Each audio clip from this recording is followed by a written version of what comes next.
Abra comigo em Gálatas 5, versículo 1, para nós começarmos. Eu vou bem rapidinho, porque temos algumas coisas para falar. Aí você vai abrindo aí, eu já vou lendo. Diz assim: foi para a liberdade que Cristo nos libertou. Portanto, permanecei firmes e não vos sujeiteis outra vez a um jugo de escravidão. Não é lido esse versículo? Foi para ser livre, foi para a liberdade que Cristo nos libertou. Portanto, fique nessa posição.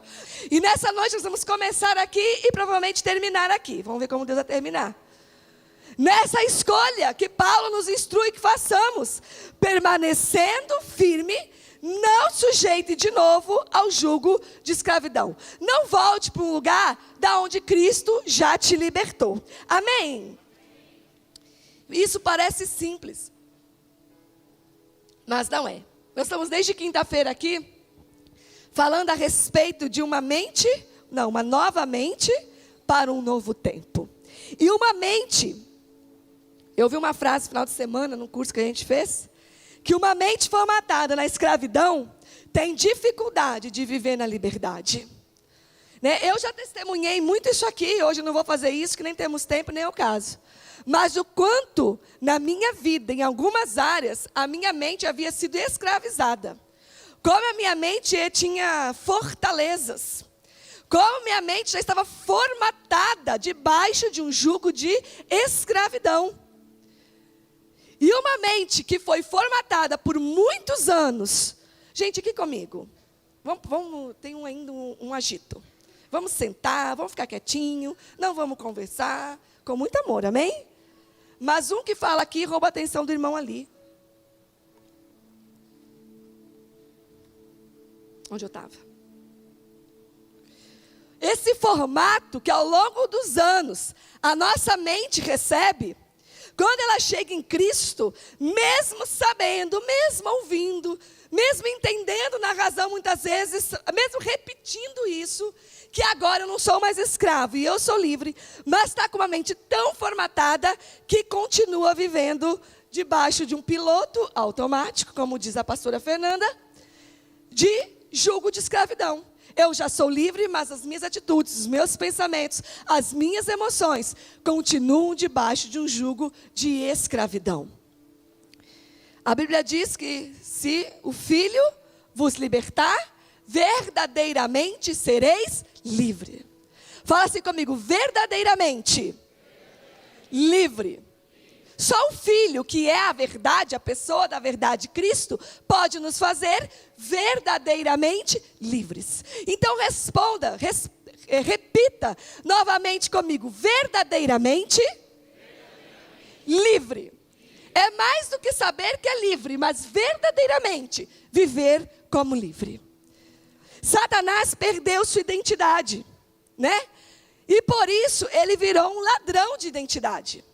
Você imagina que ele era um anjo de luz, o Lúcifer, Ele teve até seu nome trocado, ele era Lúcifer, o anjo de luz, o querubim mais bonito, responsável pela adoração. Diz a palavra, conduzia 1/3 dos anjos que ministravam na presença de Deus.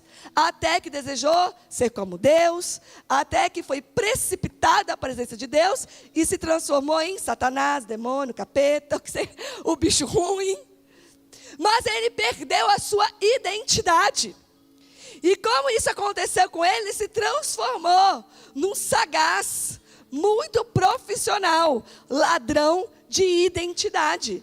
Mas se ele é muito bom ladrão de identidade, Cristo é perfeito em restauração de identidade a partir dele. E essa identidade, qual é essa identidade que é restaurada quando nós chegamos em Cristo? Eu estou só colocando fundamentos para aquilo que Deus vai falar e fazer essa noite. A nossa identidade é de filhos, obviamente, herdeiros e livres. Fala comigo, eu sou filho. Então, como filho, eu falo, eu sou herdeiro e eu sou livre. Amém.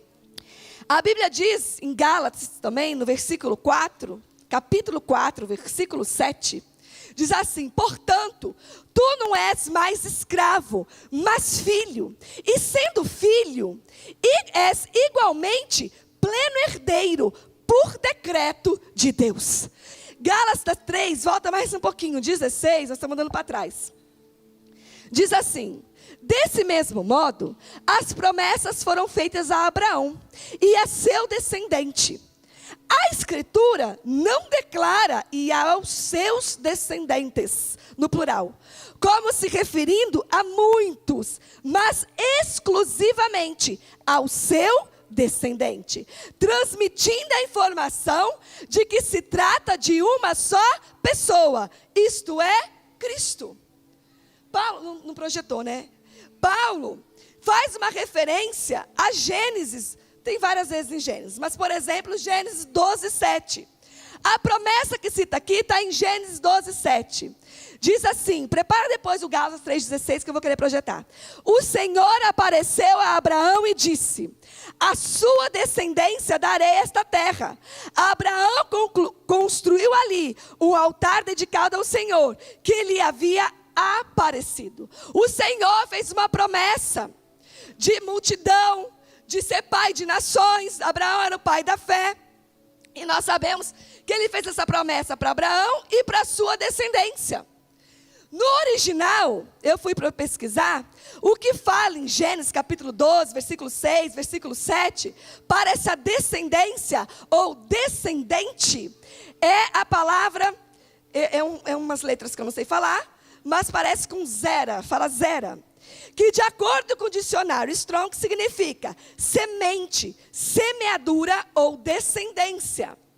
Ou seja, a palavra é singular. Então é certo o que Paulo está falando. Aqui em Gálatas é descendente, é singular. Como Paulo aponta. Mas remete a toda a descendência de Abraão, que herdaria a terra de Canaã. E também para Cristo, que descende de Abraão. E nos introduz na Canaã celeste. Ou seja, quando Paulo fala aqui, ele fala assim, vamos lá em Gálatas, onde eu já li, 3,16.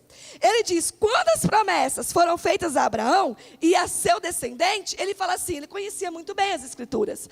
Ele fala assim, ó, a escritura não declara no plural, não é a seus descendentes, como se referindo a muitos, mas exclusivamente a seu descendente. Transmitindo a informação de que se trata de uma só pessoa, isto é, Cristo.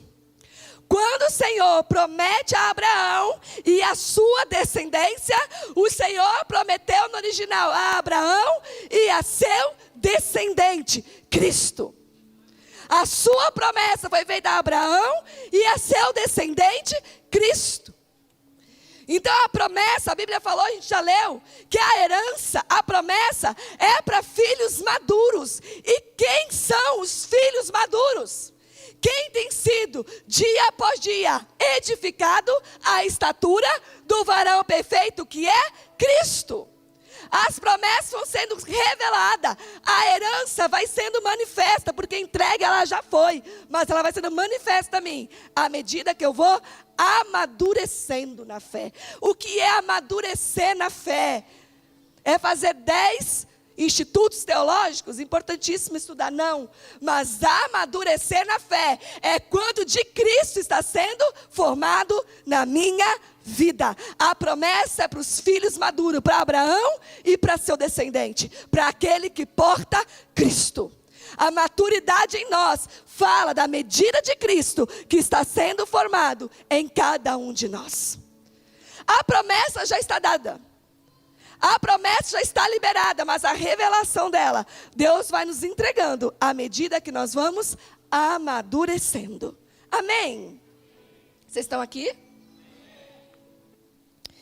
Quero ler com vocês Gálatas 3, 30 e 31.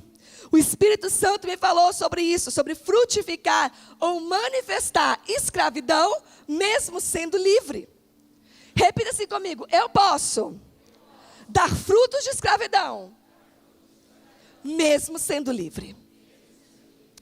A Bíblia tem uma passagem interessante em Gálatas 3, 30 e 31, que diz assim. Eu gosto dessa passagem. Não é Gálatas 3, eu sempre anoto errado. Deixa eu ver se é. Gálatas nem tem 30. Gálatas 3 nem tem 30. Ó, como eu sou. Fazia tempo que eu não fazia isso, né? Isso é para quem está chegando agora, isso é uma característica particular minha. Diz assim, algum versículo de Gálatas 3. Contudo, o que nos revela a Escritura? Mande embora a escrava e o seu filho. Porque o filho da escrava jamais será herdeiro como o filho da livre. Portanto, amados irmãos, não somos filhos da escrava, mas sim filhos da liberdade. Será que é 4? É o 4, né? Eu errei o capítulo. Está aqui. Essa história é super conhecida. Vai ler o 24, o 4:24. Pois bem, usa essa história aqui como uma ilustração. Pois essas mulheres prefiguram duas alianças. Uma aliança procede do Monte Sinai e pode gerar apenas filho para a escravidão. Esta é Agar. Então vamos contextualizar para a gente ganhar tempo. Abraão tinha uma promessa de ser pai de multidões, ele era idoso, sua esposa era estéril. Ele toma Agar, que era sua serva, escrava da sua casa, e tem um filho com a escrava. Passa um tempo, o Senhor cumpre a promessa, abre a madre da sua esposa Sara, e ela tem o filho Isaac, o filho da promessa. Dentro da mesma casa, a esposa e a escrava, cada um com um filho de Abraão. E os dois meninos conviviam nesse ambiente. Só que diz a palavra que um dia Sara olhou para aquilo e falou assim, que o filho da escrava ria do filho da livre, debochava do filho da livre. Isso a gente vai encontrar lá em Gênesis 21:9. Vou ler só esse versículo. Eu não queria ler os versículos, mas dá tanta vontade de ler para mostrar. Gênesis 21:9. Diz assim, o menino cresceu e foi desmamado. E no dia em que Isaac foi desmamado, Abraão deu uma grande festa.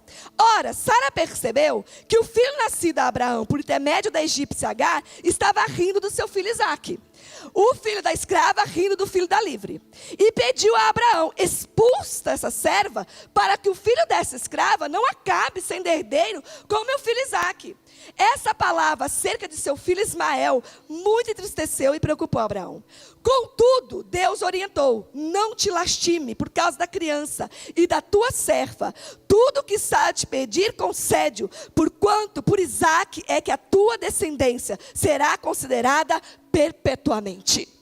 Quando a esposa fala para o marido, para Abraão, manda essa mulher, esse menino embora, porque ele debocha do meu filho, Abraão encheu o coração de tristeza e começou a se lastimar. Como que você manda um filho embora, mesmo sendo filho da escrava?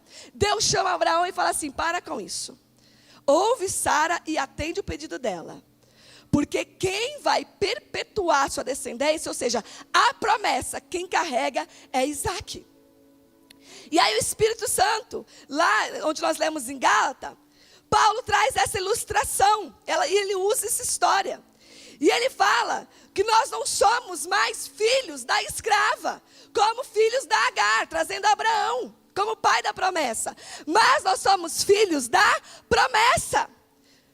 E o Senhor deu uma bronca a Abraão e fala, manda embora a escrava e seu filho. Porque a minha promessa está sobre o filho. A gente lê isso como mãe, né? A gente lê isso como pai, na nossa alma, nossas emoções. Mas Deus é um Deus de propósito. E ele faz uma promessa para Ismael também, que ele cumpre lá na frente. O Deus não abandona Ismael. Mas o filho da escrava jamais será herdeiro como filho da livre. Os frutos da escravidão não acessam herança. Mas os frutos da liberdade acessam herança. Vou repetir. Os dois não podiam conviver, porque só o que era livre, poderia herdar a promessa.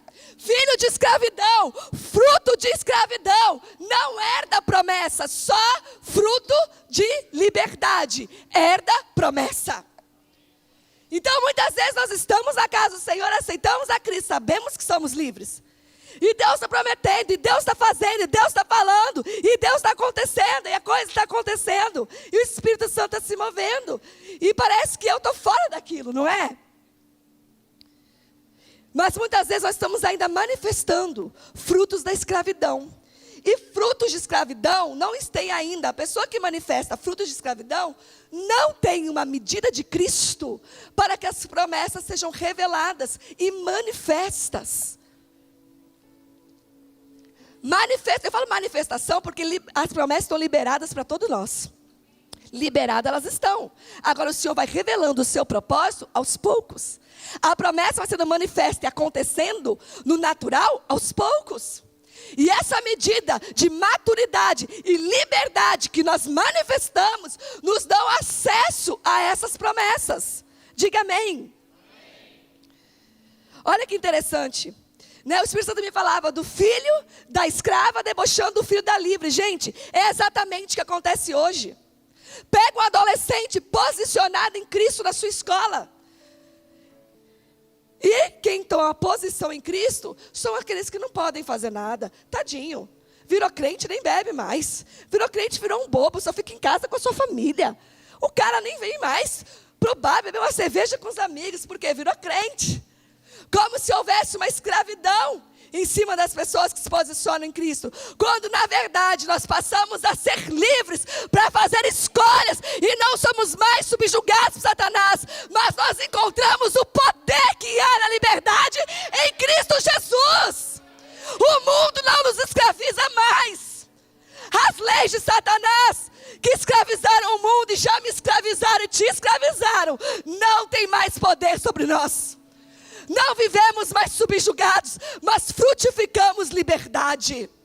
Liberdade para escolher o que me faz bem. Liberdade para escolher aquilo que agrada ao Senhor. Liberdade para viver aquilo que edifica a minha família, os meus filhos. Há uma essência de verdade, há uma essência de santidade, há uma essência de pureza. O mundo nos toma como inocente, como bobos. O Senhor nos chama de puros. E essa é a essência. Qualquer coisa fora dela vai trazer complicações às nossas vidas. Nós não suportamos andar por caminhos que contrapõem a nossa essência. Amém?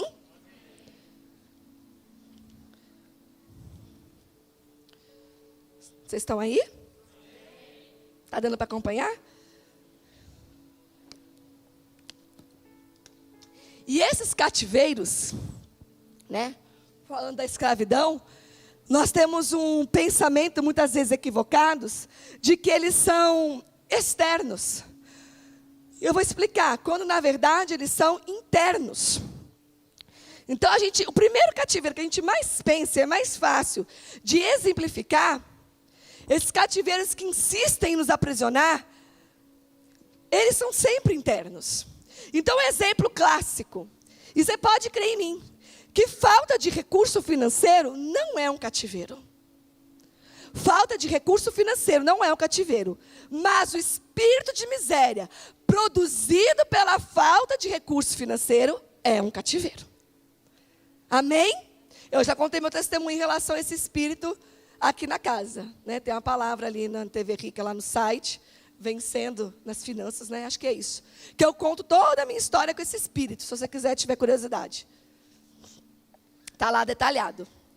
Mas falta de dinheiro não é cativeiro. A gente se sente preso, A gente se sente aprisionado, sem poder se locomover. Eu quero fazer as coisas, me falta dinheiro, e ali eu me convenço que eu não posso, porque me falta dinheiro.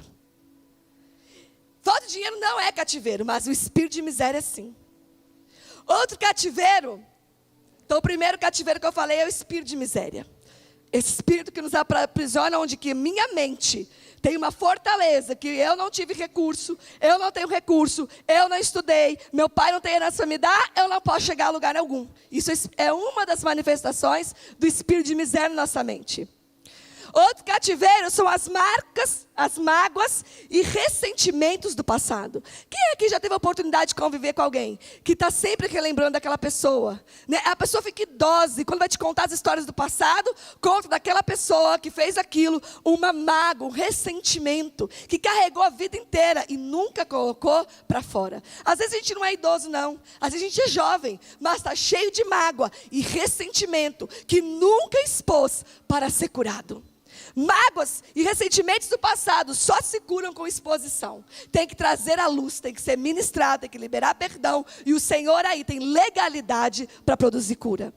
Outro cativeiro é a ansiedade. Olha uma frase que nós aprendemos também, que resume a ansiedade. Ansiedade é viver no hoje, se protegendo, com medo de viver no futuro a mesma dor que já viveu no passado. Então eu vou falar de dinheiro de novo que fica fácil. Eu já fui muito pobre na infância, muito pobre. Então eu fico meu dia a dia hoje, o meu presente, o tempo todo ansiosa, com medo, uma conta que eu não pago, um dia que vai faltar, alguma coisa, a coisa sai do controle, eu não estou pagando minhas contas em dia, eu estou devendo no banco, o banco está me ligando cobrando, o meu nome foi para o Serasa, e aquilo me gera uma extrema ansiedade. O que é isso? Eu tenho medo de viver de novo aquilo que eu já vivi um dia. Então eu passo o meu presente ansioso. Fico presa aonde? Que cativeiro é esse da ansiedade? Em todas as histórias que eu já tive no passado, na maioria das vezes. Né? Então um jovem ansioso no relacionamento. Uma mulher ou um homem extremamente ciumento. Uma ansiedade do quê? De repetir o que um dia já viveu. E muitas vezes essas coisas que já viveu estão até no inconsciente. Tem gente que tem ansiedade e nem sabe a origem. E muitas vezes as situações que estão lá alojadas no inconsciente, que só o Espírito Santo para trazer à luz.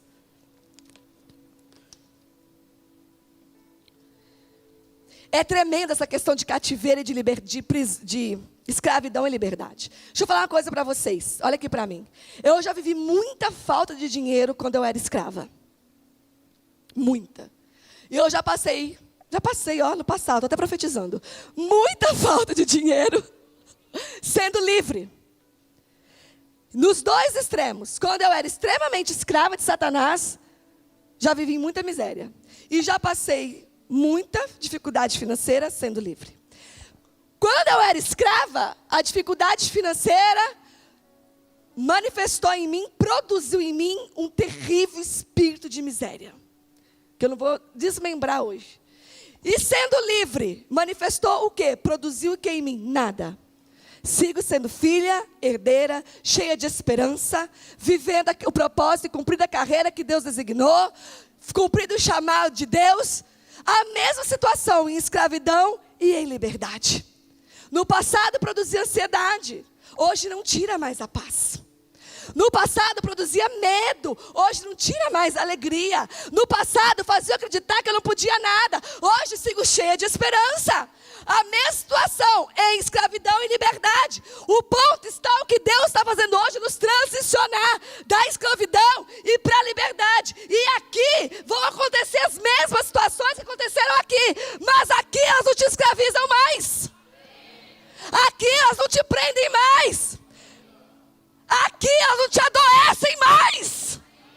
Aqui elas não tiram mais os seus sonhos e não roubam mais a sua identidade. No mundo tereis aflição, mas tem de bom ânimo. Eu venci o mundo. Nós não estamos livres da situação. O problema é que a gente está livre e vivendo as situações como escravos. Nós não podemos mais viver como escravos. Repita assim comigo: verdadeiramente livres. É muito mais do que saber que é livre. Amém. Outro cativeiro terrível é a rejeição. Não vou ficar aqui desmembrando rejeição, né? Rejeição. Sabe, eu tenho uma coisa dentro de mim. Eu falo sempre que o ser humano, se tem uma coisa que ele não foi feito para passar, é por rejeição. Gente, você atrasa um pouquinho de pegar seu filho de abandono. Atrasa um pouquinho de pegar o seu filho na escola. Ele fica para ser um dos últimos. Mamãe, você demorou? Mamãe, eu fiquei. Mamãe, você me deixou, mamãe. E às vezes tem gente que cresce e fica repetindo isso. Um dia meu pai me esqueceu na escola. 2 minutos, 5. Aí vem a próxima geração e fica repetindo também. Mas tem gente que não esquece. Muitas vezes cria marcas. Aqui eu estou brincando. Né? A criança não tem dimensão do tempo. Então o pai atrasa 5 minutos. Mas como ela foi a última, esses 5 minutos viram uma eternidade para ela. Tem uma palavra que desde o instrumento de justiça, o Senhor está falando comigo e segue falando. Essa palavra é acolhimento. Uma palavra bem pastoral, né? Por isso que ela encheu tanto o meu coração. Mas o ser humano nasceu para ser acolhido, não para ser abandonado e rejeitado. O ser humano não suporta a rejeição. A rejeição é extremamente traumática. O abandono é extremamente traumático. Só Cristo, com seu amor imensurável, para tirar uma pessoa de uma tristeza profunda de rejeição.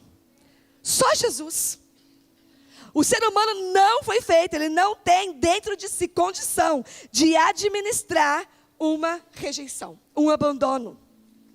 E se torna um tremendo cativeiro, né? Aí tudo, a pessoa que passou por rejeição e abandono, tudo ela vê por essa lente, né? Ninguém mais acerta com ela, porque tudo ela vê por essa lente. Não olhou, é porque não me ama. Fez isso para um, não fez para o outro, é porque não me ama. E não acredita mais em nada. Não consegue mais acreditar no amor. Não consegue mais confiar em ninguém, porque alguém um dia o rejeitou.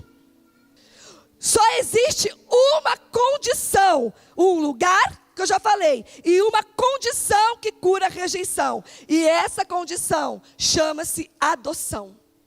Nós fomos a revelação que nós fomos escolhidos e adotados por amor. Essa revelação no nosso espírito, essa compreensão, dessa dimensão desse amor, cura rejeição. Outro cativeiro é a falta de perdão.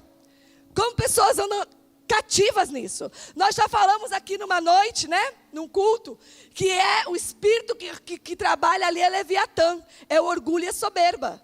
Se não vier me pedir perdão, eu não perdoo. Então eu faço a vida inteira amarrada, porque eu quero que aquela pessoa venha me pedir perdão. Porque é soberbo e orgulhoso, em vez de liberar logo esse perdão.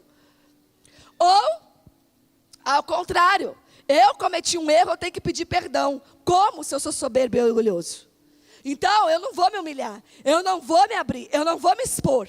Né? A minha soberba, meu orgulho, minha vaidade não permite que eu me exponha a esse ponto. Então, eu vivo num cativeiro aprisionado chamado falta de perdão. Outro cativeiro, que o Senhor ministrou algumas coisas comigo, nós vamos agora ficar um pouquinho nele.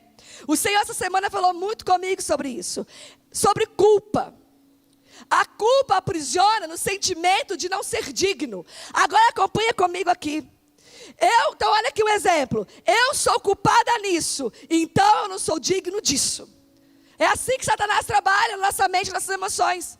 Eu fiz isso, então eu não sou digno disso. E imagina eu, corte, alguém me querer ficar esperando. Mas eu já fiz isso, já fiz aquilo outro.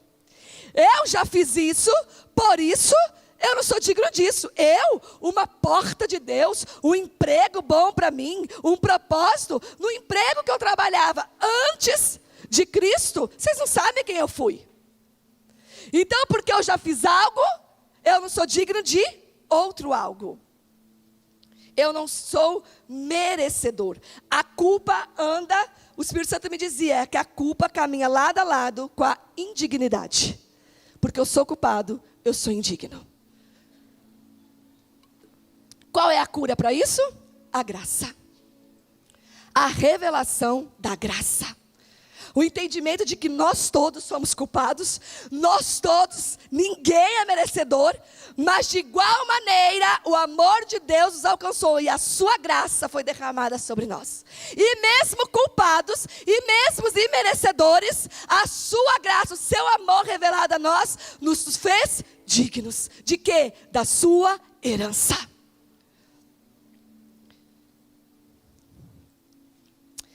E eu vou falar algo, e deixa eu ir explicando para você. O Espírito Santo me dizia essa semana, do amor dele, porque nós temos uma tendência, né? Do erro e da consequência. E claro que os erros têm consequência.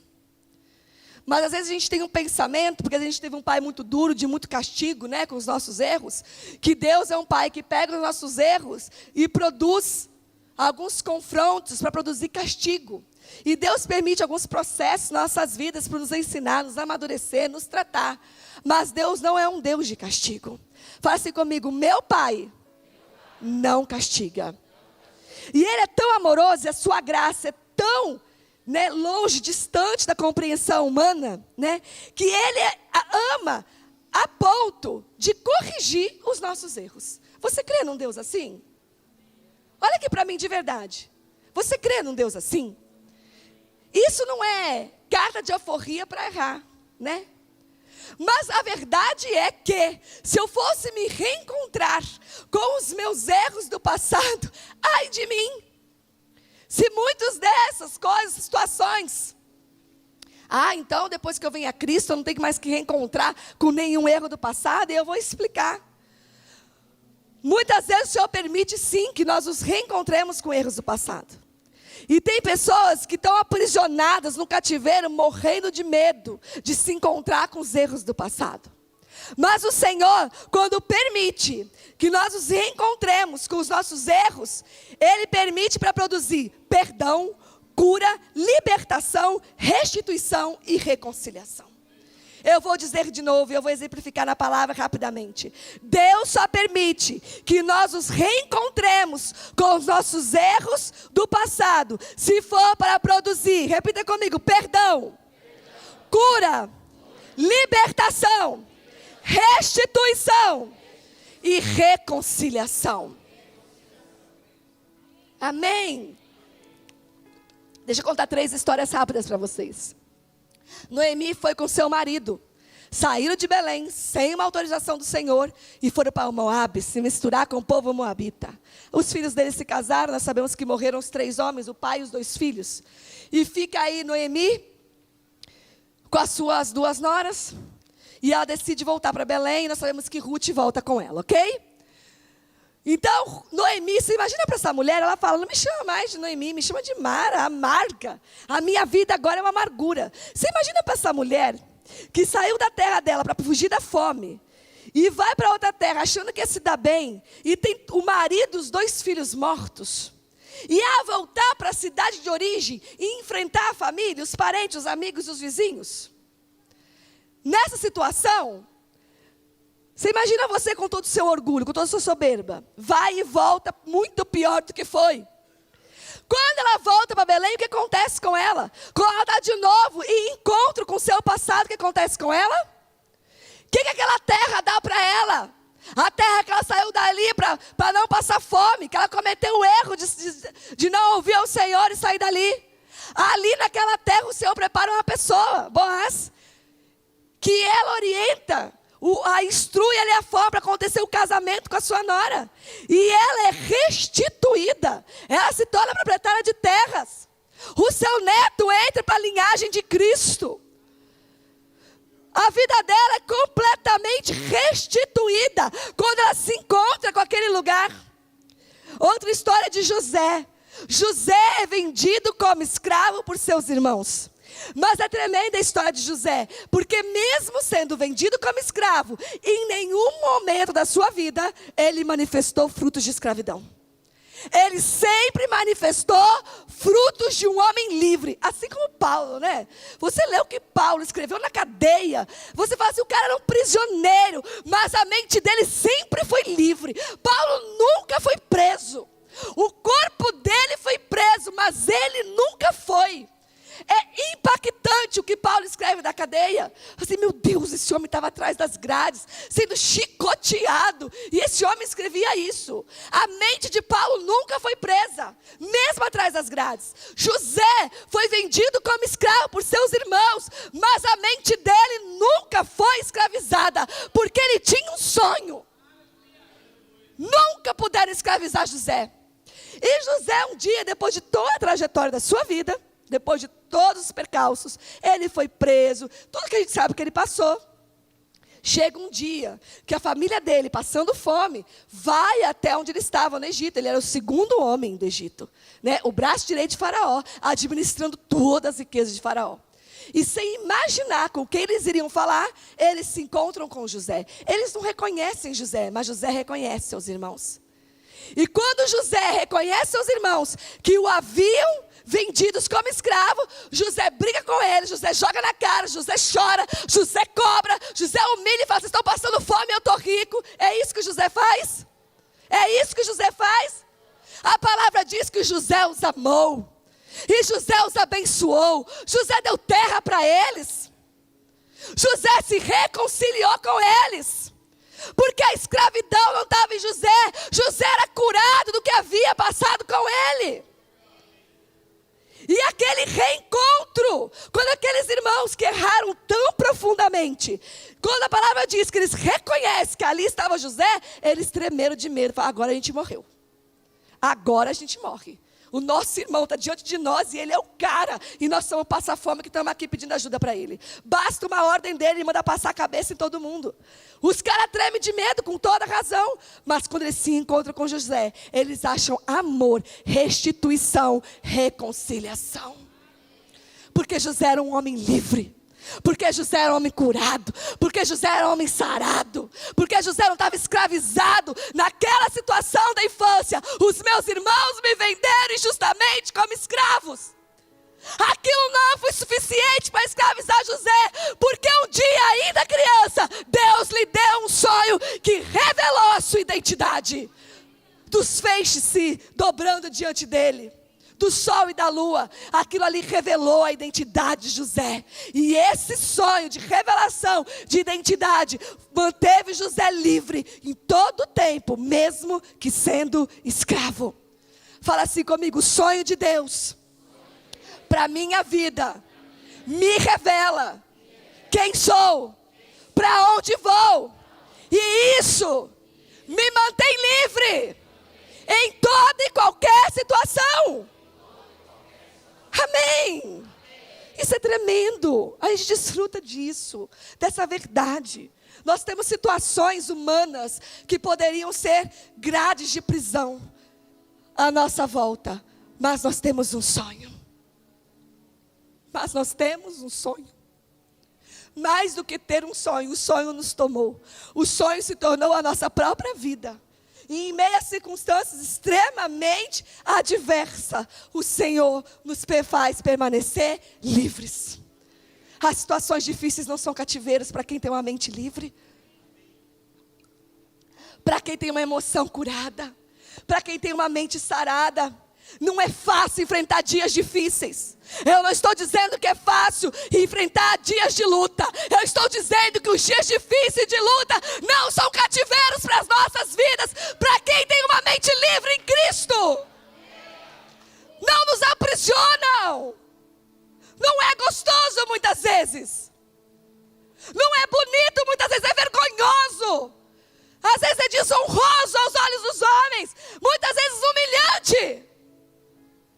Mas não se transforma em cadeias a nossa mente, não aprisiona os nossos projetos, não nos tira o direito de sonhar a liberdade e de realizar o que o Senhor nos chamou para realizar.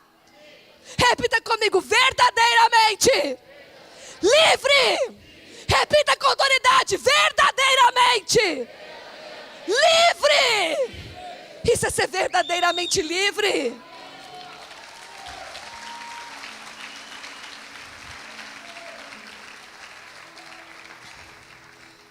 Quem quer ser verdadeiramente livre nessa noite? Não podemos passar a vida inteira sendo aquele que passou por isso, que passou por aquilo. Não, também passei. Ah, mas meu pai me rejeitou, minha mãe, meu marido me traiu, minha esposa me largou. Não, ok. Não falando para você guardar isso dentro de você, não, é muito pelo contrário. Dá nome ao seu cativeiro e exponha. Para que o Senhor venha com luz e te cure. E você seja verdadeiramente livre. Tem uma história tremenda para a gente encerrar, que representa o que eu estou ministrando nessa noite. Vai comigo em Gênesis 32. O Senhor me falou: lê a história de Jacó com Esaú. Gente, é tão tremendo. Projeta aí para mim uns versículos para me ajudar, para o povo acompanhar, para as pessoas acompanharem. E aí nós vamos encerrar aqui.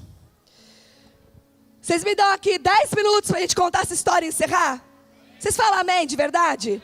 Nós vamos acabar, ó, 9h16, 9h26, vamos lá. Que horas é de verdade? Aqui tem um horário, ali tem 9h09, 9h10, então lá está certinho. Então vamos lá. Quem lembra dos dois irmãos, Jacó e Esaú? Amém? Esaú nasceu primeiro, tinha o direito de primogenitura. Falei certo, gente? Primogenitura, ele era o primogênito, exatamente, primogenitura, né? Então, Abraão, Isaac Isaac, o filho de Abraão, então o descendente da promessa ali, tem 2 filhos, que nasce primeiro Esaú. Ele tinha o direito. Mas tem uma história que sua mãe amava mais Jacó, e diz a palavra que um dia, Jacó fingiu, o dia que Abraão estava lá, Isaac com fome, o filho Jacó, o usurpador, aquele que tem por nome enganador, ele pega, faz uma comida especial, traz para o pai, coloca uns negócios diferentes no corpo, pelo, porque o irmão dele era mais peludo do que ele. O pai estava velho, não enxergava direito. Coloca a mão no filho e fala, é você, Esaú? Com outras, estou resumindo. E o filho fala, sou eu, era nada, era Jacó. Me abençoa, pai. E o filho fala, vou te abençoar. O pai fala, vou te abençoar hoje. Coloca a mão na cabeça de Jacó, achando que era Esaú, e ia dar toda a herança, toda a bênção que Deus havia dado a Abraão, que Abraão passou para Isaac, Isaac tinha que passar para Esaú, Esaú vai lá, Isaac vai lá e deposita em Jacó. Quando Esaú, que passou uma vida esperando por esse dia, descobre o que havia acontecido, ele decide matar o seu irmão. E Jacó tem que, sumir. E Jacó vai para outro lugar, casa com uma filha de Labão, vai administrar as terras do tal de Labão e nunca mais tem contato com a sua família. Jacó, aquele que é o detentor da promessa agora, errou, roubou, mas o pai abençoou, está feito, está consumado. Não tinha mais como voltar atrás. Esse homem agora nunca mais encontra com a sua família. Ele tem que sair fugido depois do que ele fez. Um dia, arrependido, ele decide voltar e se reencontrar com Esaú. E Gênesis 32 conta essa história. Então você imagina o que ele pensava do irmão, né? Aquele irmão que vai me matar. Ele quer se mas ele fala assim, eu quero voltar atrás. Eu quero, por decisão, me reencontrar com os meus erros do passado. Eu quero lá e quero corrigir isso. E aí em Gênesis 32, tem alguns versículos. Quando ele planeja isso, vamos ver um versículo aqui. 6. Ele manda mensageiros para avisar para Esaú que ele estava indo. Os mensageiros contam para Esaú, Jacó, seu irmão, quer vir ter contigo. E voltam encontrar com Jacó e falam assim, os mensageiros voltaram a Jacó com as seguintes notícias. Fomos a teu irmão Esaú. Ele mesmo vem agora ao teu encontro. E há 400 homens com ele. Olha a notícia, né? Mensageiros, vai lá no meu irmão e fala para ele que eu vou ter com ele. Os mensageiros voltam e falam o quê? Não precisa não, agora eu sei aonde ele está, eu vou eu e 400 homens lá. O que Jacó pensa? Agora morri. Ele não vai nem esperar eu ir, ele mesmo vai vir até mim com 400 homens. E aí a palavra diz que ele monta uma estratégia. E a palavra diz que ele quer aplacar a ira do irmão. A estratégia dele eu vou contar para a gente não ler. Ele manda 3 caravanas em 3 tempos diferentes para encontrar com o irmão dele no caminho. Então o irmão dele andava um pouco, encontrava a caravana. Andava outro pouco, encontrou outra caravana. Andou outro pouco, encontrou outra caravana. O que essas caravanas levavam? Ouro, prata, porco, boi, sei lá, jumento, riquezas. Tudo que ele tinha ele mandou entregar. Em 3 parcelas. A palavra diz que ele deu tudo. Ele pegou toda a riqueza, todos os animais, tudo que ele podia. E ele mandou na frente, em 3 caravanas diferentes. À medida que o irmão dele andava, ele encontrava presentes. Ele encontrava tudo que o irmão dele tinha. Para ir acalmando o coração do irmão. Para ele chegar lá e não morrer. Quando o irmão chegasse, na verdade. Aí, no versículo 9, Jacó orou. E ele disse assim, ó Deus de meu pai Abraão, Deus de meu pai Isaque, o Senhor que me orientaste, retorna à tua terra, à tua parentela, e eu te farei prosperar. Porque um dia, Deus apareceu a Jacó e falou assim, volta lá na tua terra, volta na tua parentela que eu vou te prosperar. Aí ele tem essa notícia que o irmão dele está vindo com 400 homens, e ele pensa, vai me matar. Ele começa a chorar diante de Deus, Deus, o Senhor, ó o homem doente, ó um homem no cativeiro do passado, o Senhor me arma uma armadilha dessa. O Senhor me manda encontrar com meu irmão que vai me prosperar. E ele está vindo a me matar. E a Bíblia fala que ele começa a se lastimar. Você consegue se identificar? O Senhor manda eu fazer isso para eu morrer. O Senhor me dá essa ordem e dá tudo diferente. Eu achei que era para bênção, virou um problema. Não espera a história acabar. Não espera um dia após o outro. Não tem fé e esperança e paciência, mansidão para ver o operar de Deus. Deus dá uma ordem, Deus dá uma visão, Deus manda dar um passo. E na primeira nuvem negra, Deus, o Senhor me enganou. Por que ele acha que Deus enganou ele? Por que ele acha que Deus enganou ele? Porque ele tinha no seu caráter ser enganador. Então ele projetou em Deus o caráter dele. Ele enganou o seu irmão. Então ele pensa, Deus também é capaz de me enganar. E aí ele reclama com Deus. E aí ele começa a orar, livra da mão do meu irmão. Ele vai se lastimando. E nesse tempo, entre ele mandar as caravanas e o irmão e eles se encontrarem, tem aquela famosa e conhecida história de Jacó. Quando ele passa uma noite brigando, vocês vão falar assim, com um anjo. Não, na Bíblia não fala anjo, fala um homem, com H maiúsculo. Ele passou a noite brigando com Deus, né? E o homem prevaleceu, né? Feriu a coxa de Jacó, não é isso? E a Bíblia fala, essa história mais conhecida de Jacó, quando Deus troca o nome de Jacó para Israel. Vai comigo no versículo 23, 24, 22. Naquela mesma noite, Jacó se levantou e atravessou o rio Jaboque, levando consigo suas 2 mulheres, suas 2 concubinas, seus 12 filhos. Assim que as pessoas passaram, Jacó fez que também atravessasse o rio tudo que lhe pertencia. Entretanto, ficou para trás, sozinho. Ó a pessoa se isolando, ó a pessoa com medo, achando que Deus abandonou. Então, chegou um homem que se pôs à luta com ele, até o raiar da alvarada. Quando o homem percebeu que não seria possível dominá-lo, ele tem uma noite inteira de briga com Deus, porque na verdade, a sua alma já estava há dias brigando com Deus. Tocou na articulação da coxa de Jacó, de forma que lhe deslocou a coxa, enquanto lutavam. Então ele declarou, deixai-me ir, pois já rompeu o dia. Contudo Jacó lhe rogou, eu não te deixarei partir, a não ser que me abençoes. Ao que o homem lhe inquiriu, qual é o teu nome? E ele responde, Jacó. Então o homem orientou, com outras palavras, qual é a tua identidade? Porque Jacó significava enganador. E o homem disse, não te chamarás mais Jacó, não te chamarás mais enganador, mas sim Israel, porquanto como príncipe lutaste com Deus e com seres humanos e prevaleceste. Suplicou Jacó prontamente, diz, rogo-te, revela-me, como te chamas? Replicou o homem, por que me perguntas pelo meu nome? Veja que esse nome está com N maiúsculo. E ali mesmo o abençoou. Então denominou Jacó aquele lugar Peniel, face de Deus, porquanto afirmou, vi a Deus face a face, contudo minha vida foi poupada. O que ele tinha no coração? Como eu vou me encontrar com o próprio Deus depois de tudo que eu fiz na vida? E ali ele tem uma experiência com Deus. Ele passa uma noite se debatendo com Deus, na sua alma, nos teus pensamentos, no teu sentimento. E quando o homem fala assim, eu vou embora, ele fala, não, tu és Deus, me abençoa. E o homem fala assim, tá bom, porque me reconhecestes, eu te abençoo. Seu nome não vai ser mais enganador. Você agora é Israel, o filho da promessa. Eu troco tua identidade.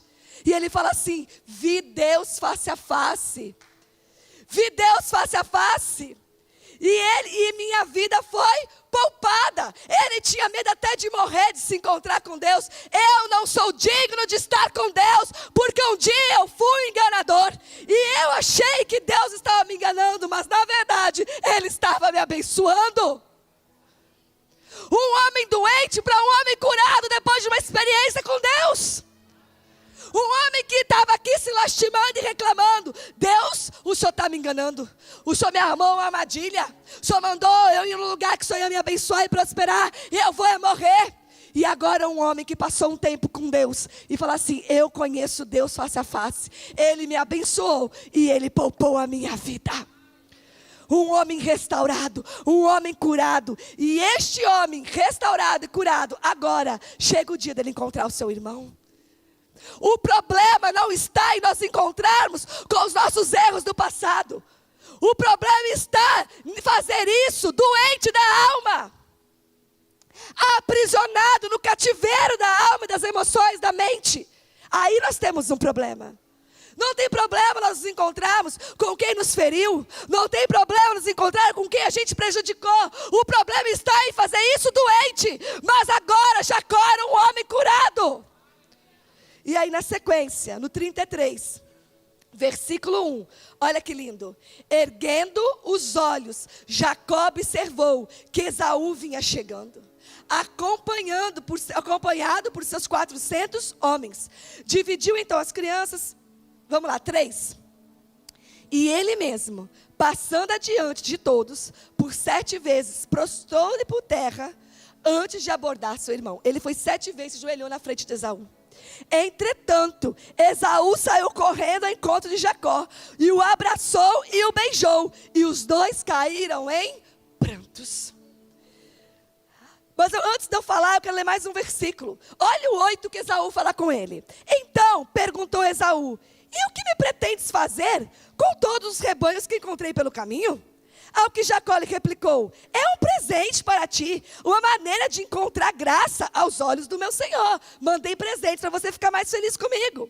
Mas Esaú contestou: eu tenho o suficiente, meu irmão, guarda o que é teu. Esaú estava indo com 400 homens para não ir sozinho. Esaú não tinha no seu coração de matar seu irmão. Era uma mente doente, presa no cativeiro de Jacó, que criou um cenário que não existia. Esaú nem entendeu o que era aquilo. Depois que eles caem no chão, se abraçam e beijam, Esaú olha para ele: por que você me mandou tantas coisas? Para fazer o quê? Ai, Jacó, eu mandei para você, para eu achar graça aos teus olhos. Ele fala assim: eu tenho muito mais do que isso. Toma o que é teu, meu irmão. Não precisa de nada, eu estou te perdoando, eu te amo. Eu já esqueci tudo, eu fui curado, eu fui sarado. Eu vim ao teu encontro para uma reconciliação, não para querer a tua cabeça. E os dois têm ali um momento de reconciliação na história dos dois. Mas olha a mente de Jacó antes de ter um encontro com Deus. Eu vou me encontrar com meu irmão e ele vai me matar. Quando avisaram que vinha 400 homens com ele, então, aí ele teve certeza disso. Porque ele tinha uma mente escravizada. Ele estava com suas emoções naquela prisão do passado, do erro que ele cometeu. Você acha que eu sou digno do perdão do meu irmão? Depois do que eu fiz para ele?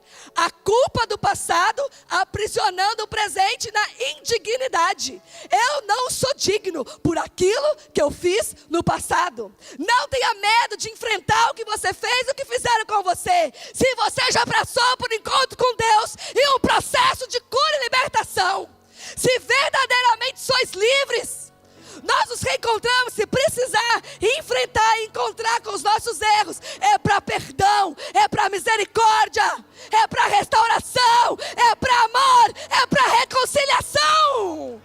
É para isso. Deus não é um Deus punitivo, Deus não é um Deus de castigo, Deus é o Deus da restauração, do novo começo. Esse é o nosso Deus. É um caráter de Deus que só a graça nos revela. 2 Coríntios, projeta aí para mim, versículo 2 Coríntios 5, 17 e 19. 17 e 19. Primeiro Jacó se reconciliou com Deus. Depois ele teve condições de se reconciliar com seu irmão. Lê comigo aí, 2 Coríntios, projeta aqui para mim, para eu não ter que achar, para ganhar tempo. 2 Coríntios 5, o que eu falei? 17 a 19.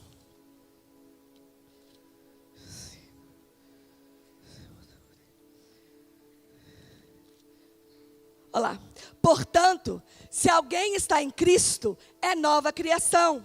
As coisas antigas já passaram. Eis que tudo se fez novo. Continua para mim. Tudo isso provém de Deus, que nos reconciliou consigo mesmo por intermédio de Cristo e nos outorgou o ministério da reconciliação. O próximo. Pois Deus estava em Cristo, reconciliando consigo mesmo o mundo, não levando em conta as transgressões dos seres humanos, e nos encarregou a mensagem da reconciliação. Se reconcilie primeiro com Deus através de Cristo. E depois receba sobre você o ministério da reconciliação. Porque Deus nos reconciliou com Ele, independente das nossas transgressões. Somos agentes de reconciliação a partir do momento que somos reconciliados com Deus através de Cristo. Amém. Foi o que aconteceu com Jacó. A cura desses cativeiros que eu falei se dão na alma, mas a transformação começa pela mente. Repita assim comigo: a cura é na alma, mas a transformação começa na mente. Repita comigo: verdadeiramente livres. Uma nova mente para um novo tempo é uma mente sarada em Cristo. Estamos caminhando para um ano de relacionamento e reconciliação. Como uma mente doente vai se reconciliar ou promover reconciliação? Jacó estava pronto para se reconciliar com Esaú? Jacó se achava digno de se reconciliar antes do encontro com Deus? De jeito nenhum. Nessa noite, precisamos sair desses cativeiros, dar nomes a Ele, que tem aprisionado nossos pensamentos e sentimentos, porque o Senhor nos confiou o ministério da reconciliação. Amém? Eu vou ler um versículo, você não precisa nem abrir. O Senhor me levou a finalizar, eu vou ler no seu espírito. Super conhecido, se o louvor puder subir. Se você puder colocar de pé, sem se movimentar. Diz assim, super conhecido, mas depois de ouvir essa palavra, eu quero que você receba no seu espírito. Feche seus olhos, para não ter movimentação e nem distração. Feche seus olhos, com muito amor. Salmo 126 diz assim: quando o Senhor trouxe do cativeiro os que voltaram a Sião, estávamos como os que sonham. Então a nossa boca se encheu de riso e a nossa língua de cântico. Então se dizia entre os gentios: grandes coisas fez o Senhor a estes. Grandes coisas fez o Senhor por nós, pelas quais estamos alegres. Traze-nos outra vez, ó Senhor, do cativeiro, como as correntes das águas do sul. Os que semeiam em lágrimas cegarão com alegria. Aquele que leva a preciosa semente, andando e chorando, voltará, sem dúvida, com alegria, trazendo consigo os seus molhos. Quando o Senhor trouxe do cativeiro, estávamos como os que sonham. E traz-nos de volta do cativeiro. Nos tira de novo do cativeiro. Pessoas com mente livre sonham em meio às dificuldades. Fala assim, ó: quando o Senhor me tirou do cativeiro, eu estava como os que sonham. Agora você vai repetir de novo assim: quando o Senhor me tirou do cativeiro, eu estava como os que sonham. Nós somos um povo chamado a sonhar, independente de qual situação, porque as situações não são mais os nossos cativeiros. O nosso passado não é nosso cativeiro, o que nós erramos não é nosso cativeiro, o que fizeram conosco, os erros cometeram conosco, não são o nosso cativeiro. Nós seguimos como os que sonham. Somos um povo que sonham com dinheiro e sem dinheiro. Somos um povo que sonha em dias fáceis e dias difíceis.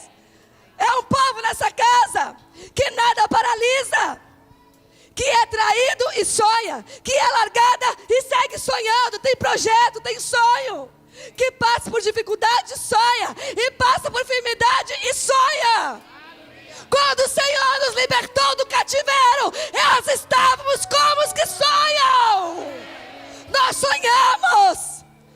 Esse sonho nos mantém livres. Fala: verdadeiramente livres. Verdadeiramente livres. Verdadeiramente livres. E como os que sonham. Eu declaro em nome de Jesus uma igreja verdadeiramente livre para seguir sonhando, para seguir avançando. Receba do ministério de reconciliação, receba do amor, da graça do Senhor, receba da revelação da sua identidade. Você não está em cativeiro. Se você estiver aprisionado em alguma área, traga exposição nesses dias. Eu vou deixar aqui um conselho, eu vou viajar e vou deixar um conselho, ó. Abra nesses dias o cativeiro. Vou te dizer mais, eu não vou fazer um apelo aqui por causa do tempo. Não saia daqui hoje, ministros, ouça o que eu estou falando. Guardem a bolsa. Não saia daqui hoje sem expor um cativeiro, se você precisar. Não deixe para amanhã a libertação que Deus quer produzir hoje. Toma uma decisão, seja ousado. Eu tenho um cativeiro, eu estou num cativeiro, fui aprisionado no cativeiro, porque você sairá daqui nessa noite, livre como os que sonham. Olha para o teu irmão e fala assim, livre como os que sonham. Esse versículo é no plural, quando o Senhor nos tirou do cativeiro, fala livres para sonhar. Olha para o seu irmão, bota um sorriso no seu rosto e fala para ele, livres para sonhar. Livres para sonhar. Amém. Receba dessa liberdade. Receba dessa liberdade. Receba dessa liberdade.